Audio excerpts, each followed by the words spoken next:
bem-vindos a mais um episódio da Vida Talks. Eu sou a Amanda e aqui comigo hoje Beatriz Albuquerque, nutricionista. Tudo bem, Amanda?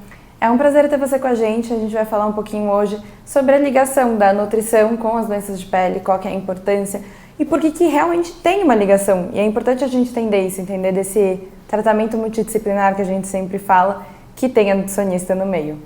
Então, para você explicar um pouquinho pra gente qual que é essa relação que a gente pode falar entre a pele e a nutrição.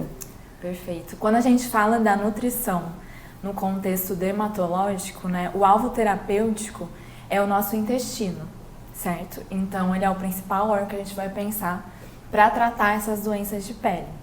O que acontece é que o intestino, ele tangencia diversos tecidos. Músculo, tem o eixo intestino-cérebro, que é o mais conhecido, e tem o eixo intestino-pele. E então, quando a gente se alimenta mal, tem essas doenças, ou só por ter essas doenças, psoríase, dermatite atópica, a gente já tem o intestino mais inflamado, o intestino que ele é mais permeável. Como assim? Isso é sempre? Ele se mantém dessa forma? Esses pacientes, eles já têm tendência a ter um intestino mais inflamado, porque eles têm esse sistema imune ativado constantemente. Enfim, lá no nosso intestino tem uma barreira, certo? Imensa, e tem várias células, e essas células, elas são como os meus dedos, elas são compridinhas assim, e o certo, o ideal é elas estarem grudadas, assim. Só que no paciente que é mais inflamado, e falando agora dos pacientes com casos dermatológicos, esse intestino, em vez de estar assim, ele fica assim. E aí, através desse espaço que fica entre as células, entram substâncias que não eram para estar entrando ali. Então vão entrar resquícios alimentares, patógenos, micro-organismos, e aí vão cair na corrente sanguínea, e aí sim vão ativar essa resposta imune. É como se fosse um sistema de segurança. Entra um ladrão e dispara um alarme, por exemplo. E aí essa entrada de substâncias vai ativar esse sistema imunológico, vai gerar essa resposta inflamatória, e nesses pacientes em específico, eles acabam tendo exacerbação dos sintomas. Pacientes que não têm, pessoas, né, que não têm doença, eles vai gerar uma resposta inflamatória, mas é bem silenciosa. Sim. Né? É o que a gente chama de inflamação crônica de baixo grau. Então é aquele paciente que não tem nada, mas aos pouquinhos ele vai desenvolvendo algumas doenças crônicas. Enfim. Que não vai ser direta, mas tem alguma coisa em relação a alimentos específicos? Ou é de cada pessoa? No contexto, assim, alimentar, né, tem alguns alimentos, não tem muitos alimentos específicos, mas algumas pessoas, elas tendem a ter sintomas com alguns tipos de alimentos. Tanto que tem alimentos que têm um potencial muito mais alergênico do que outros, né? Então, por exemplo, o trigo, frutos do mar, amendoim, algumas castanhas, soja, leite. Então tem alguns alimentos que têm um potencial mais alergênico, mas não é para todo mundo. Então tem aquela história. Depende do organismo de cada um, Depende de cada um. Tem pessoas que não têm sintomas nenhum. Lógico que leite, trigo, que é muito polêmico na nutrição, não é para ser a base da nossa alimentação. Né? A base da nossa alimentação não é para comer pão de manhã, pão à tarde, pão à noite. Mas não tem problema você comer um pãozinho no dia, desde que você não tenha sintomas. Então, por isso que cada paciente deve ser acompanhado isoladamente, né? A clínica acaba sendo soberana. Se ele não apresenta sintomas com leite, não tem problema também tomar um copo de leite, comer ali 2 porções de derivados de leite ao dia, sabe? Só tem que ter esse equilíbrio, né? Então, durante o dia não pode ser o mesmo alimento sempre. Não adianta você tomar café da manhã 3 vezes a mesma comida. Sim. A gente tem que ter essa alimentação balanceada, né? Que é a importância. Então, aquela coisa de eu gosto disso, precisa tirar. Você não precisa tirar, mas você também não precisa comer em todas as refeições. Exatamente. Precisa do balancear, né? E é uma coisa que a gente vê muito desses pacientes, principalmente quando tem paciente criança, né? Então, a mãe, quando tá preocupada, fala, deixa eu tirar tudo. Mas isso é pior, não é? Não acaba criando? Pior, exatamente, porque às vezes a criança não tem nada, e aí por restringir, quando introduz de novo, aí ela desenvolve sintomas. Então isso é bem comum de acontecer, porque ela vai criando uma resistência a tudo, né? Aí dá um pouquinho de trigo, ela já desanda alguns sintomas, enfim, que não tinha antes. Então, é dose dependente. Se você excluir tudo, aí você vai acabar ficando intolerante a diversos tipos de alimentos que não precisava, né, ter tirado. Enfim, então, o ideal seria, por exemplo, a gente fala muito do tratamento multidisciplinar, de sempre colocar o médico, o psicólogo, o nutricionista também.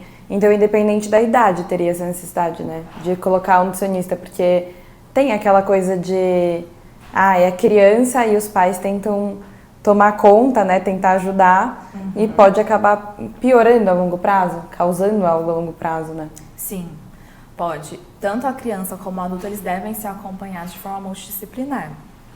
Alguns pacientes, com a idade, melhoram os sintomas, outros já não, já podem até piorar com a idade. Então, é muito importante eles serem acompanhados. Uma vez que o médico faz o diagnóstico, encaminhar para uma nutricionista, porque eles têm que ter uma atenção redobrada com essa parte alimentar. Né? Ela que vai orientar. Tira isso, não precisa tirar isso. Enfim, inclua mais desses alimentos, porque tem alimentos protetores, né? Assim como tem os alimentos que agravam os sintomas, tem aqueles que favorecem, que reduzem os sintomas. Que quais? Mais ou menos assim. Quando a gente pensa assim, tem que ser uma alimentação mais natural possível. Mais in natura, né? Então, consumo de frutas, verduras, legumes deve estar presente, o que hoje, infelizmente, a nossa população, por mais que o Brasil seja um país que tem uma gama enorme de frutas, só 32% dos brasileiros consomem frutas e hortaliças no dia. Nossa. Lógico que tem um recorte social, né? Porque, infelizmente, às vezes você vai comprar um pacote de bolacha no mercado, é mais barato que você comprar uma maçã. Só que tem também muita questão das pessoas não terem o hábito. Não sabem da importância, né? A gente toma um remédio todo dia, mas tipo, tem preguiça de descascar uma fruta para comer, sabe? Às vezes não come nem uma vez ao dia. Então, é mais implementar esse hábito que vem muito de casa, né? E é um hábito que vem de casa, mas também eu acho que é construído com o tempo, né? Porque é um ponto muito importante. Tem aquela coisa de você... tentei e não consegui, mas tentou 3 dias e cansou e desistiu.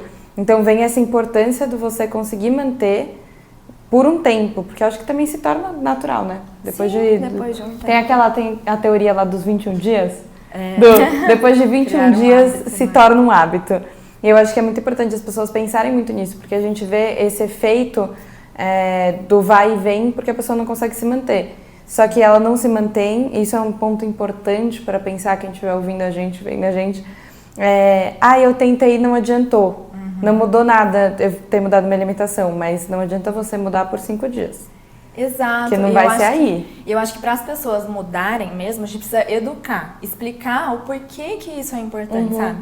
Porque, beleza, comer saudável vai ser bom para sua pele. Beleza, tá bom, mas assim...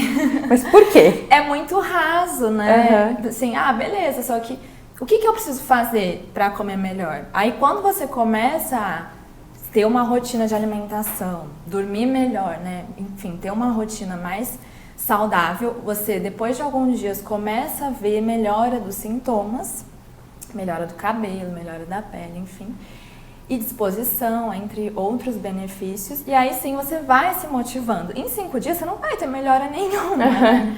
Então, realmente, infelizmente, é isso que acontece. As pessoas fazem 1 mês e elas acham que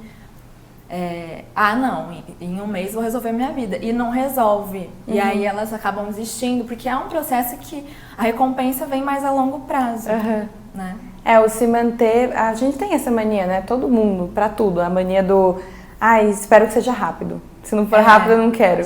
E não é isso. É uma coisa que, da mesma forma que a pessoa vai continuar passando no médico, vai continuar passando no nutricionista. Não tem pra onde fugir. Sim. É uma coisa que vai ser muito importante que só quando você vê a diferença, você vê a melhora, que você vai entender a importância.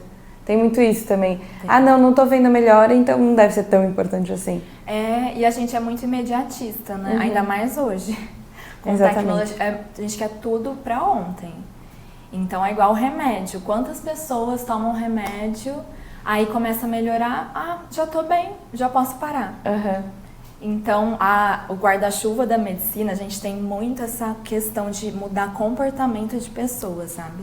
Hoje eu vejo que o nosso papel é educar, é explicar e acompanhar e explicar a importância do acompanhamento. Não só de paciente ir uma consulta e nunca mais voltar, né? Então a gente tem que dar a mão mesmo, falar, vamos junto, tô junto com você, sabe? Sim. Então é ter esse contato que eu acho que faz toda a diferença no tratamento. Bom, acho que foi um bom primeiro papo. Muito obrigada pela sua participação. Obrigada a você pelo Fico convite. muito feliz de ter você aqui, da gente poder trocar esse papo e até um próximo episódio.